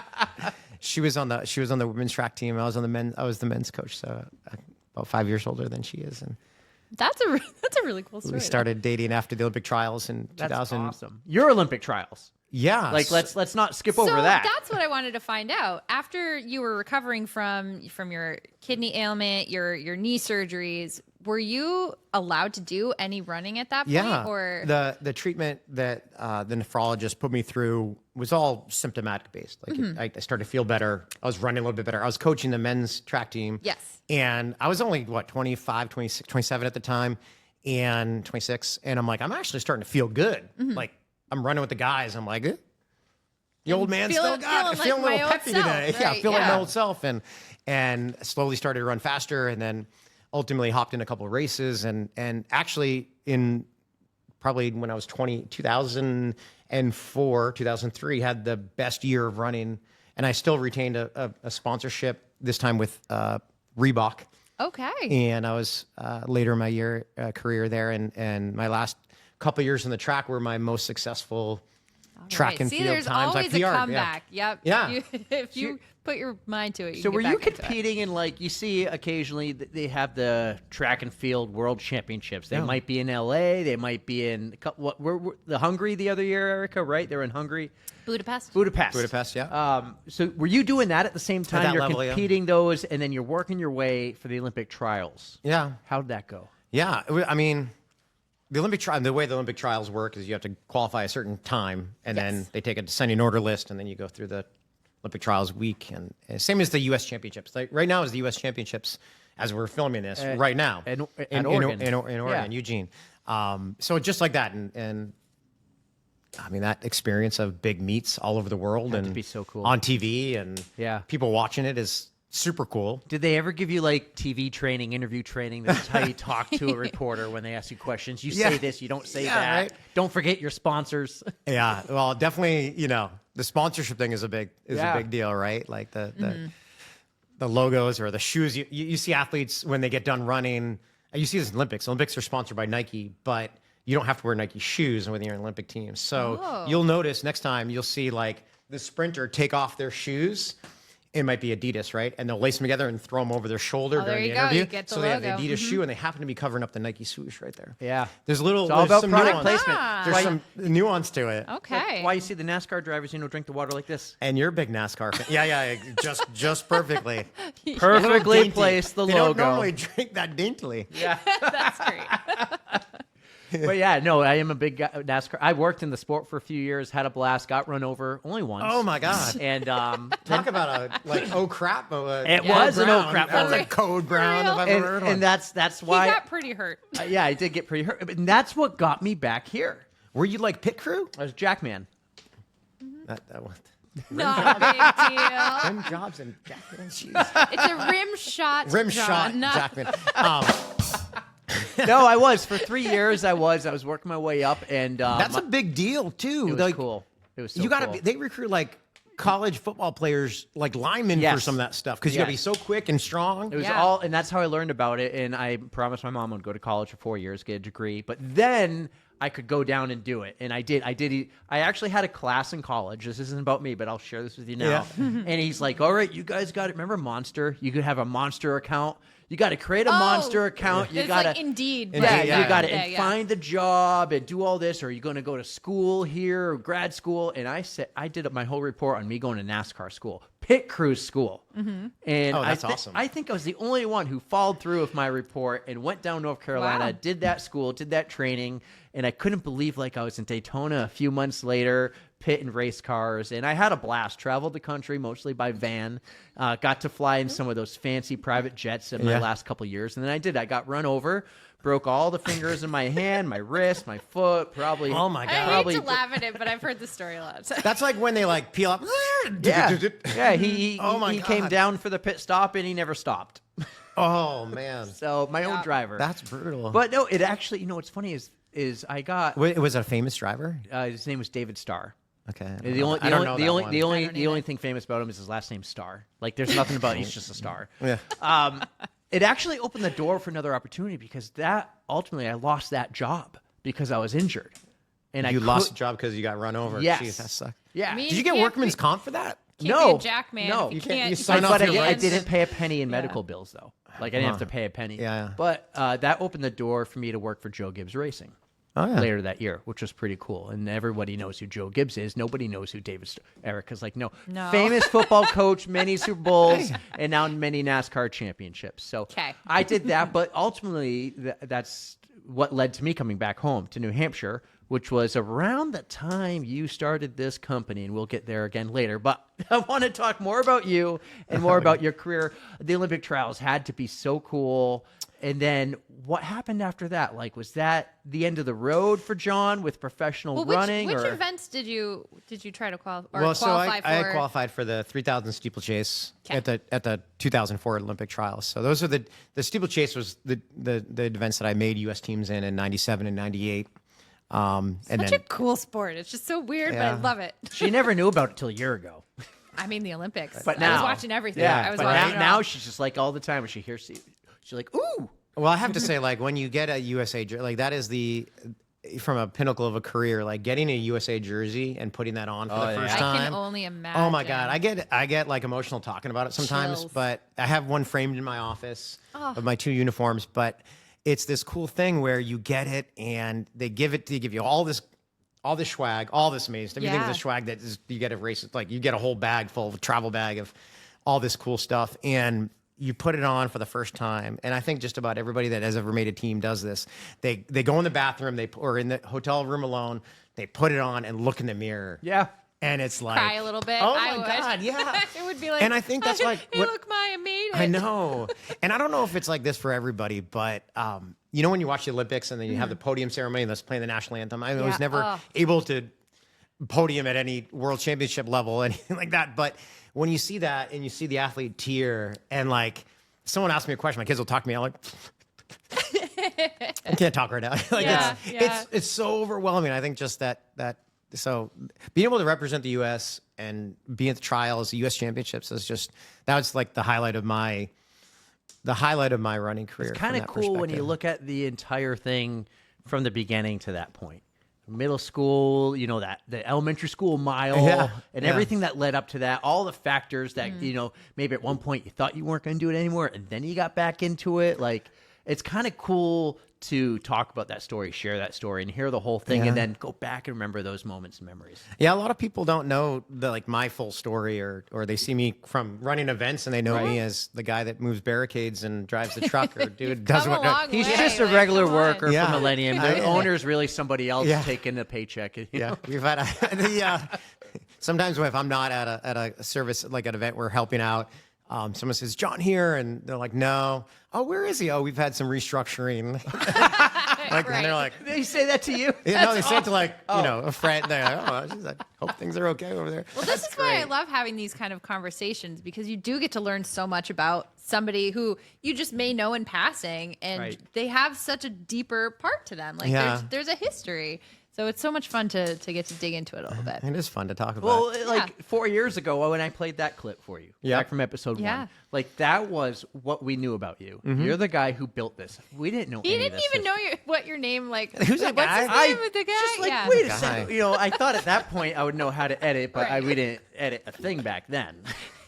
Today I would have been like, oh, you know what? I'm going to make myself look good. Instead of that, oh yeah, John Mortimer. Yeah, he was there. He's gave me a fist bump. But yeah, it's super cool, like to go back and think of those things and see how far you've come back from that kid who beat you in the last 50 yards to the mirror at the hotel room. I think it's kind of crazy though to think that losing a race when you're in the 5th grade is like that pivotal moment. Do you remember who he was? Do you know where Chris, he is today? Chris Gagnon is his name. I remember. He's a soccer player. I'm like, damn, soccer player. Damn. Yeah. Yeah. You know, they fall easily. Yeah, You yeah, barely right, touch yeah. them, they fall down. I just Look at me now, Chris. I love it. He was a good kid too. But it is interesting just to go through. Everything happens for a reason. I truly believe that. I Yeah. don't know. Just in the moment, you don't. That's the thing. And Sure. when it's happening to you, you're like, why? I can't believe, like, whatever life throws at you, Yeah. that curveball feels so hard to hit. Right. And then with some perspective later on, you look back on it, like when you get run over, it's like the worst thing in the world. And then you look back after with some perspective on it, you're like, well, I'm kind of glad I got run over. Maybe not. I don't know about that. Anybody ever said that, but things happen for a reason. And Yeah. my life has been like that. I see it, and you definitely see it years later. Yes. In the And no, moment. it's not immediate. Yeah. Yeah. I mean, perspective is sometimes many years later on that. Now, you were a steeplechase. A cheapo-stacer. Yeah. Now We haven't even had any IPAs today. No. No, those are next. The cooler's over there somewhere. No, you ran all these cool events in college and high school, but you weren't really a marathon runner. And if you go and look at everything you've done, you've only run about 6 marathons. Yeah. But you've run them in some really cool places. Yeah, yeah. Well, I mean, I'm not a marathon runner. I'm a track and field athlete. So there's a very different thing. And you see some of the Kenyans, that some of the sleight of frame athletes. I'm a broad barrel chested sort of runner. And 165 pounds, not 125 pounds. So I was made for the track. So going long distance is kind of I was like, woo, That's baby. a transition. It is a transition. So I ran my first marathon when I moved back to Boston that year in 2001 when I was dealing with my kidney stuff. And since I was sponsored with Adidas at the time, Adidas has sponsored the marathon. They gave me a number. The longest I'd ever run was 16 miles in my life. And the BAA was like, yeah, you can run if you want to. And as a, coming off, U.S. team member and all this sort of stuff, they put me in the VIP corral and all that sort of like in the church at the end, get the charter bus and like, John, you'll be great. You can run great. I'm like, dude, I do not know what I'm doing. You're up like, here. I'm winging it. Yeah. Did you train for the marathon? No. Wow. I was like, you know what? What do I have to lose? I'm dealing with this kidney stuff. I can't race on the track. I'm just going to do What it. did your doctor say? He was okay with you just banging out a marathon? Yeah, just go ahead with it. And I think that I ran 2:29. Oh my god! And not a big deal. NVD. It's not. I mean, compared to what it should be. Like that was like my first half marathon. he's running his first marathon and he does it. And I had twice as fun. fast. I had fun with it. A funny story though. Like I'd never been on the course. I didn't preview the course. Like there wasn't. All I knew is Heartbreak Hill was there somewhere. Yeah. So even living in Boston, you really didn't. No, I had know only too lived much in about it. Boston at the time for that 6 months. months, yeah. So I wasn't even there yet. I had never been on the course, and I remember because Newton Hill, and I didn't know the Newton Hill, like Heartbreak's the fourth of the 4 hills, and we get to the first hill, and you start going over. Well, I know the course like heart now, but going up over the overpass, and it's this uphill over by coming up from Lower Falls. And I'm like, is this Heartbreak Hill? And they're like, no. And I'm like, all right, we'll keep running. And then you get to the next one a little bit later in Newton. I'm like, is this Heartbreak Hill? And they're like, no. I'm like, son of a bitch. No one told me there were 4 hills. It's so funny. We get asked that question just spectating all the time. Is this Heartbreak Hill? Yeah, people ask. And then Is it where we are? Is that Heartbreak? I think it's like the very bottom. You guys are. We're by the Johnny 19.2. Kelly statue. Yeah, like you're just at the base of it. Yeah. Just past the Heartbreak Hill Running Company, Johnny Kelly statue, and then you start going up. Okay, yeah. Yeah, right there. Yeah, we've built kind of like a 2 years, 3 years now, such a tradition. We'll keep doing it. We always go to mile 19.2, POINT as we like to call it. We're going to make T-shirts next year for it, and we get a pretty big crowd. Like we had 15 people. Were you maybe guys this the year. reason why the Newton police had to come? We were about too we were about too soon. Yeah, we were about 50 yards down the hill from them. Yeah. Which at the time I remember reading this and everything and being like, I don't remember anything like that. But No, we we were didn't see anything. Yeah, we were maybe half a mile to be honest. But Yeah. no, it wasn't us. No. So we were on TV Like though Shaggy, this it past wasn't me. year. I wasn't. You were on TV. If it was anybody, it was Erika. Yeah. But no, marathons. That's what we're Yes, on. So yes. that was your first marathon. Yeah. All right, you never ran more than 16 miles. How'd it go? That Besides was the time, like, did you have a 2:29? It was awesome. It was awesome through like 20 miles through Heartbreak Hill, coming off the other side. And then at like 22, 23, I'm like, this sucks. Like the typical, like everything started to lock up, muscular skeleton. It's never, so I don't think for me, cardiovascularly, I've never struggled running. Like you shouldn't struggle aerobically running a marathon. It's all skeletal, muscular breakdown. And I hadn't run that far. And I was like, God damn, this... Golly, that's true marathoner fashion because everybody experiences a wall of some sort. A wall of some sort. So, but I had fun. It was great. Now it was a great experience. 2 Bostons, right? Yeah. Then I ran Boston again as my second marathon. The year. No, I ran New York after that, but I ran 2 Bostons. Boston, the year that my wife and I got married. Unfortunately, she was training for it. I was training for it. She got injured. And couldn't do it, and I ended up running it. And it was one of those years. Everybody talks about the 2019 year, but this was prior to that, 2007. That was like a headwind, raining. I didn't do that one. 2007, and I had the Boston that was but not the New York City one. Yeah, and no Boston, 2007. Yeah. Oh no, I did 2018. 18 was a year that was just awful. 18 was the awful. That's Dez's year that she won. Yes. So 2007 was a year not nearly as bad as that, but it was a big headwind. And I had actually trained for it, and I was hoping to run the Olympic trials qualifying standard at the time. I think it was 2:18 or 2:16. I was on. That's where I was kind of headed, and it just was one of those days that you put all this work into it, and the weather was just code brown. Yeah, and honestly. headwind. That's a code brown moment. That's a code brown moment, and that's the unfortunate thing about marathoning, that like you just can't do another one tomorrow, right?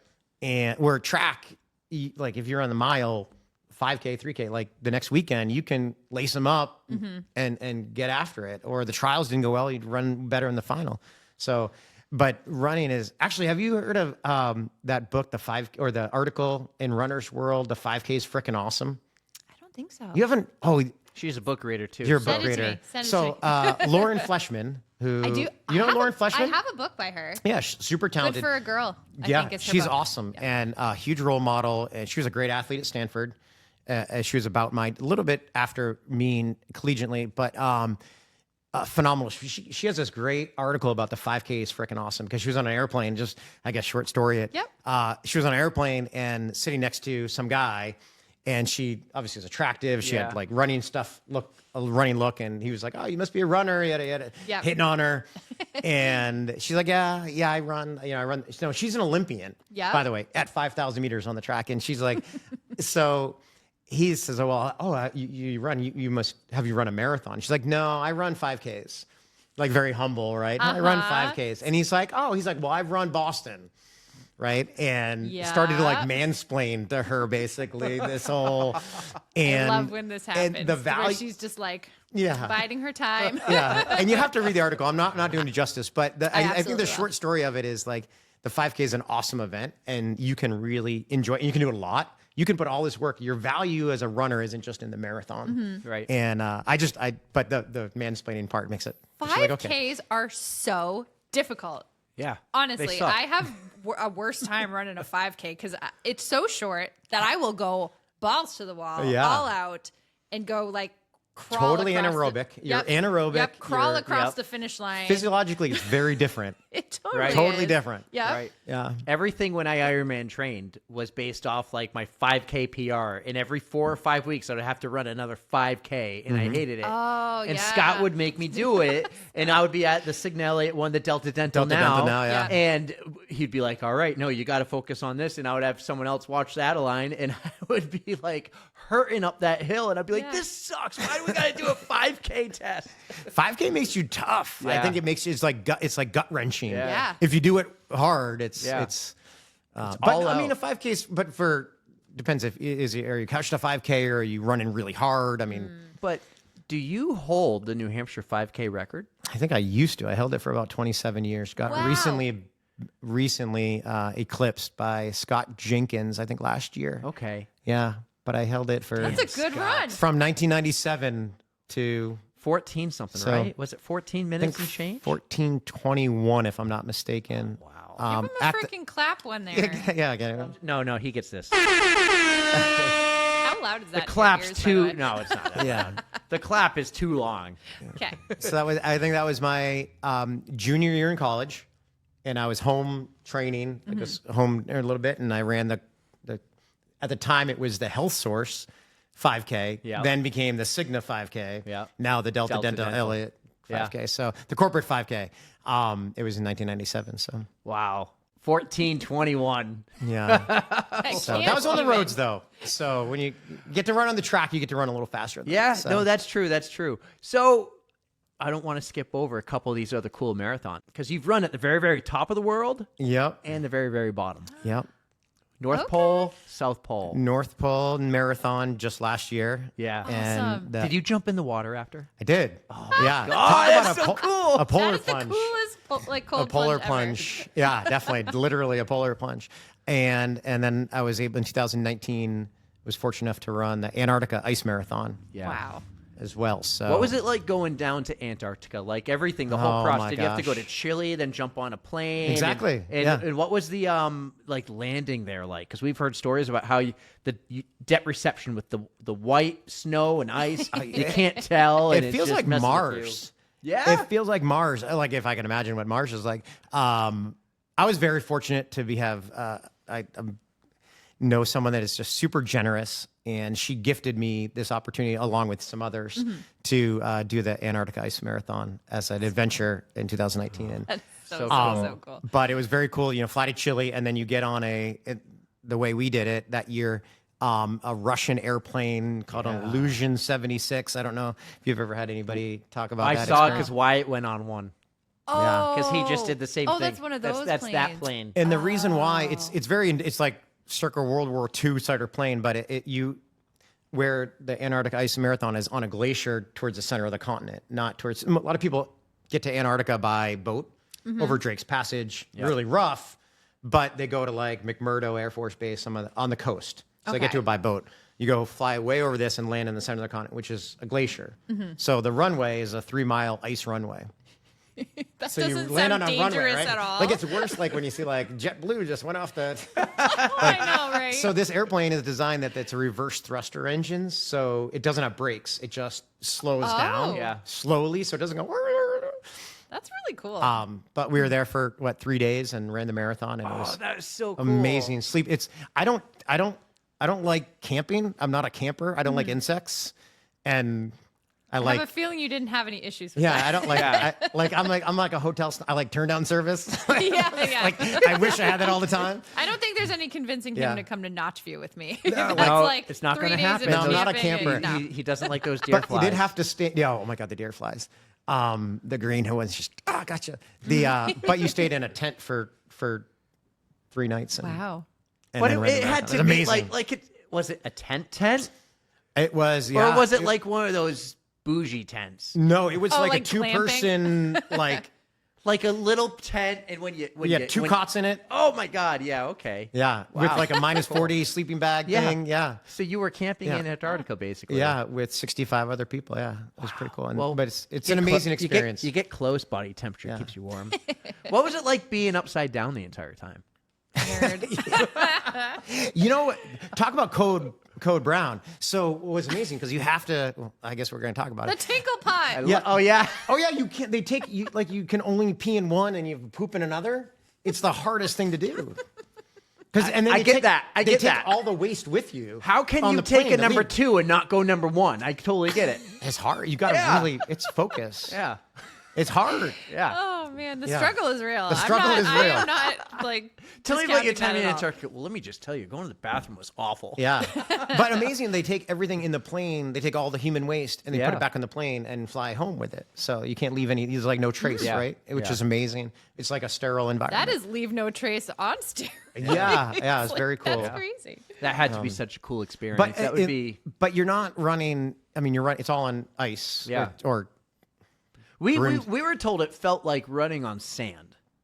yeah, you're not running for time. You're Yeah. running to finish. Oh, that's the experience. It's all about the experience. And Did you ours- have a good day? Like I'm not saying running wise, but like Oh, like wind? Did you have a lot of wind? like or weather-wise like was it that nice? year? Yeah, it was. So it was a 6-mile loop. You basically did it multiple times, and it was kind of long, and so it was pretty windy that day. So you'd run into a headwind the whole way. Oh, so you're all right. geared up, and then you get in the backside and you run with a tailwind. And then you start to overheat. So you like, I'm running like with a jacket off, tied around my waist and sweating. And then you turn the corner and like, Got to put Throw it back on. I mean, I think I like do 4 hours, almost 5 hours. I think it took me. I'm going to throw a name out there just because you said someone gave you this opportunity. Was it Becca? No. Is that her marathon though? Becca Peasy, she's involved in Runbuck, the company that puts it on. Cool. Right. Yeah. I feel like she race directed it the last couple of years. So. Yeah, last year I think she did. Yeah, and she's super inspirational. Cool.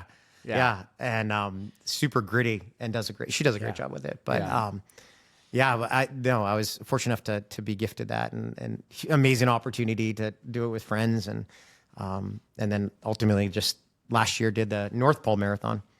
And then took the penguin plunge or the polar plunge. Jumped in. Would you have done it, Erika? Would you have done it? You have to if you go that far. When in the North Pole, yes. you do it. Yeah. She's a tough one sometimes to get to be. She likes her being comfortable and everything. I am a creature of comfort. Or I like my creature. But I like that if you were in the North Pole, you would jump in. I'm jumping in. I would have to. Yeah. Well, in reality, it's like literally you decide you're doing it. You're either doing it or you're not.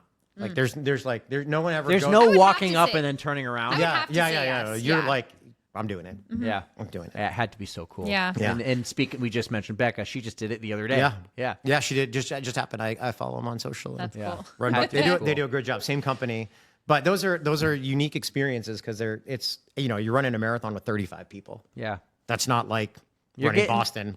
You're getting to do another one soon. You're running Sydney. I am running Sydney. Yeah. I'm trying to be 7-star John. Yeah. 6-star Erika. Pick your brain on it because obviously that's the one I'm missing. She wants to go next year. Yeah. I'm gonna try. We'll see. Well, the group of people that I have gone with, they all have the 6 stars, but now the Sydney is added, so they're going back. They've already run Sydney, some of them, so they're going back just to get the 7. They didn't like retroactively. I hate how they do that because they wanted good people, marketers. I mean, they had to get all the people to run it in order to get it qualified, but you would think that the people who helped get it qualified could get the star. And they don't do it that way. I don't like that. That's why I'm like, nope, I'm waiting until they're official. Like, I'm not going to Cape Town because these are big ticket trips. We're not making the podcast money yet. So I need a little time. Well, that's got to be cool. So you're in the middle of marathon training now. These last, we'll call it 6 weeks, we've had 3 heat waves. Yeah. How you doing? I've pretty decent. I'm healthy and getting it through. I did 18 last weekend, took a down week this week. I had 20 this next weekend. So my wife, Jen, ran 12 of the 20 or 18 with me the other day and pushed me through it. And this past Saturday, and we're 2 weeks in advance here when you guys are listening. So 3 Saturdays ago, there was a group of Millennium runners running around the NH 10-miler course. I was there running on my own. Yeah. And they said, oh, yeah, John didn't show up today. Where were you Saturday? When it was it last? This 2 Saturdays ago? No, this past Saturday. Just a couple days ago. Where was I? I ran from my house, I think. All right. There was a couple guys. Were they giving me No. grief? You know what they were actually doing? No, I ran 13 miles on Saturday. They were selling Millennium Running to me. Oh, good. They didn't know who I was. Oh, really? This guy comes running up next to me. I'm running I'm not running the 10-miler course, but I ran from my house to the lake, and then I ran about 1.5 miles backwards on the route, and then the last 1.5 miles of what will be the New Hampshire 10-miler. Yeah. And this guy, Mark, catches up to me on the hill, and then he runs down the hill with me, and he's selling me on the Millennium Running Club. You should join the Millennium Running Club. You run a lot around here. You would love it. These people are great. We meet over here. We meet there. And I go, oh, yeah. And I mention your name, not mentioning that I'd be here. Yeah. And he goes, oh, yeah, John's usually here, but he didn't show up today. I don't know where he is. I love it. Well, usually I'm working, all these races. I don't get to run them all. I have to work them. But I ran from my house. I did 13 this Saturday. Took a weekend. You beat me by 3 miles. I did 52 and a half. Oh, my God. So that's crazy, by the way. Nobody cares, Eric. I have a hard time. I have digesting a marathon. Again, I'm a shorter distance guy. But are you kidding me? That's crazy. The race I did was called Loopy Looper. And it was supposed to be an easy sense. race. Oh my God. It was great because it was paved. It was on a nice sidewalk. Oh my gosh. I mean, we have some club members and yourself included that do that, these ultra. I'm like, how do you? So how long did that take you? I did it for 12 hours. I did a 12-hour ultra, and our good friend Allie G that was her very first ultra, and she said during this is an exclusive, I'm so bored. I'm very bored. I'm very bored. Like halfway through, and we all just started laughing. But so is it like a multiple lap loop? Yep, you loop, so it's loop. You just do how many? 2 How laps. long was the loop? 3.75 miles. Wow. So you just run it until you run out of time. Oh, but man. she did 67.5 miles in that 12 Golly. hours. So I took my damn time. What'd you do for like hydration and nutrition? Do you like stop for lunch? Actually, the aid stations are great. Ultras are great for food, everybody. Like I will stress this a lot. But I had like a grilled cheese sandwich. Like they hook you up. They had like turkey roll-ups at one point. So your stomach just gets sort of numb to like running on food. Like you just kind of just does it. Yep. Another fun fact. God, 52. This is I she's haven't doing- even John. talked about this yet. Oh, what? I was just going to say 12 hours last weekend. This weekend, she's doing a 24-hour. That was my warm-up. Not So the that was your smartest move. training run. Not my I'm thinking smartest like move. my 18 and 20 are like really badass. But and we you're talk like, we "Jeez." talk about like how stomachs do during it, and like a lot of times the heat will just totally mess me up, and I will feel like total crap. I won't be able to eat or drink, and it just could be a total Code Brown situation. But this weekend, TMI, I did not poop for 3 days. afterwards. Oh my God. I got home and I like still couldn't poop, and I was like, what is wrong with my body? It was like rebelling. Like it was like, see what you did to me? Yeah, I'm my not gosh, happy with you. man. Time to have some corn and raisins. Man. Right. Don't chew them. Just So total TMI, but yeah. Well, that's what this I'll do podcast it is or for. something else. Yeah. Holy smokes. Yeah. That's a long way to go, though. She's the big. So it's funny. I mentioned our first episode with the clip. Yep. At the very end of that episode, because I listened today as I was preparing for this, you mentioned what's next. What's next was her very first ultra marathon, which was called Anchor Down, which is this coming weekend, 2 weeks ago. If you guys are listening now. And so it's just kind of funny how that all timed out, right? She did her first marathon the week after our first ever episode. The Her first ultra. ultra Yes, marathon. yes, Yeah. yes. Oh my God. Yeah. So and she's going Now back I'm for going 24. back for year 5. I've done the That's 12 hour amazing. for 4 years, and then I quote unquote graduated for this year. That's amazing. The ultra community is so they're so supportive, right? They Like, really are. It's That's why I keep coming back, because everybody is a little bit crazy like me. Yeah. They're awesome. I've loved, not an ultra runner, I love going to these and meeting them. It's so cool. And then the Sherpas, as I like to call us, like we just get along so well, and it's fun when we go back to the races. I don't go to everyone, but when I go, I'm like, oh my God, Kelly and Callie, right? Yeah. Like the two of the best ones that we met the very first time. And then we got people Ainsley and Zach. Yeah. The best Oh my like God, the aid best. station volunteers. Juice Box guy Juice Box and Candace and everybody. Like the community is so cool. And it's partly, I think, because it's smaller. Because there's races coming up like the corporate 5K we talked about. Yeah, for sure. The largest 5K in the state. And it's a huge crowd. You don't have that same... It's not intimate. Right. But these ultras are. Like, oh my God, help me out. Crazy hair lady. Celeste. Like, you meet these people because you're out there on the course with them. And as I get to be a support runner at the halfway point, I get to meet them too and hear these stories. And they're phenomenal. And when you're out there, you share, I mean, you're talking to people, you're encouraging people. You share everything. There are no limits to Yeah. topics, Yeah. but a lot of times with these long races, you're really not running a lot. You're taking your walking breaks. You're preserving your energy. Yeah. So you do get to meet up with people, and you just have random conversations. It may only be for 5 minutes, but Sure. but you still get to know random people, and it's Yeah. really fun to You're all hear doing the why same thing. they That's run, amazing. what they do, and- Right? Yeah. It's a cool community. And I've never run one. I will one day, but maybe in 10 years when I hit 50. But He's gonna be like, "I'll run when you do a triathlon," and I'm gonna be like, "I don't know. I don't want to do it." I did run 30 miles when I turned 30. See, that So I counts. did that. and counts. then I had like delusions of grandeur doing like 40 when I turned 40. That didn't happen. And I'm then not and now I'm turning 50 next year. Oh, really? Yeah. See, you don't even look 50. And You so, look great. hey, thanks. And but I'm like, man, nah. do a 50K. A 50K, yeah. So that sounds. See, that's a good transition. Now- Just like switch Yeah. it to the K. What's Dave McGilvery do? Does he do his age or does he do a distance? I forget. I think he's gotten to the point where he just does whatever he wants. The combination it adds, Yeah. it adds, He's somehow Dave adds up. McGilvery, yeah. Somehow adds up to. Yeah, once he something. hit 60s, it's like I'm going to do it on the bike. I'm gonna do it on the bike. Bike run combination. Yeah, exactly. Yeah. Gonna- That's fair. Yeah. That's fair. But I mean, amazing that he can even do that sometimes. Well, Well, something else that's amazing and something I've always loved to say this term is I love to pump the tires. And I want to pump the tires for Millennium. We've been talking forever and we haven't really broken the ice. We like to, like I said, go in the DeLorean and go back in time. I'm not doing it this time. I feel like I have to. To December 31st, 1999. Because I know Millennium was founded around 2014, but really the 2011. 2011. 2011, yeah. It's been 14 years Been 14 ago. years, yeah. But really the story goes back to the Millennium. John, we have to thank you so much for sharing all of your wonderful history with us, like getting to know you so much better. It was such a privilege. So thank you. And I hope everybody stays tuned for Thursday's drop, learning about how you started Millennium Running and all the fun things that you guys are doing. So thank you. Yeah, it was amazing. So guys, Thursday is going to be great. Like I feel like we barely scratched the surface. Really? And we were there forever. And I'll tell you Thursday in the outro, like about after recording with John, because we got some behind the scenes and that will be on the stayed next for week's a vlog. lot longer than I did. Right. And I stayed. Well, put it this way. We stayed until the clock was dinging 12 outside in Bedford. And we're like, if I stayed, I would have broke my streak. I know. I had to make a sacrifice, you guys. And did you see who else lost their streak? Yeah, Mo.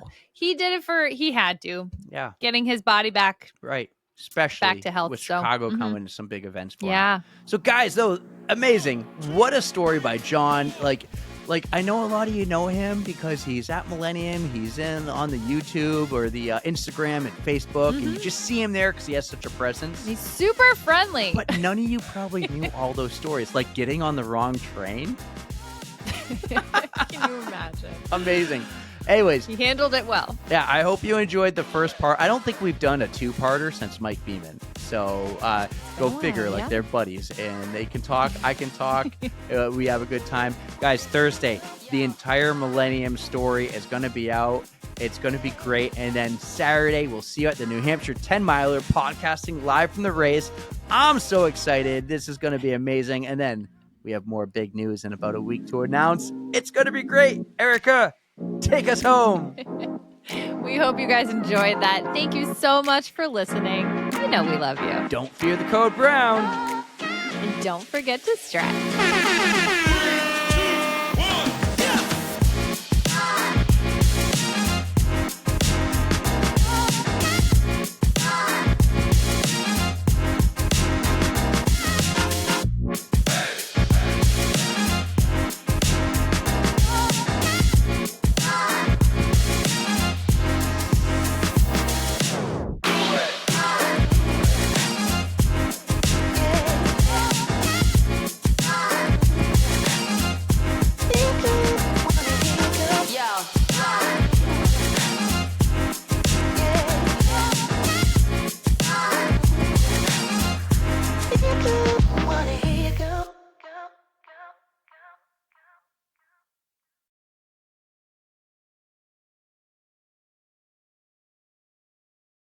6-star Erica, what's up? Hey, dude. You're gonna hate me. This is episode 178. No, it's not. Yes, it is. Whoa! I just ruined the perfect intro. I had to. Yes, our Mike Bridges episode is 177. I had to look because I'm like, I swear to God, that number sounds familiar to me. All right, let me do it again. Now the dog's barking. Okay. Here we go. 178. Sure.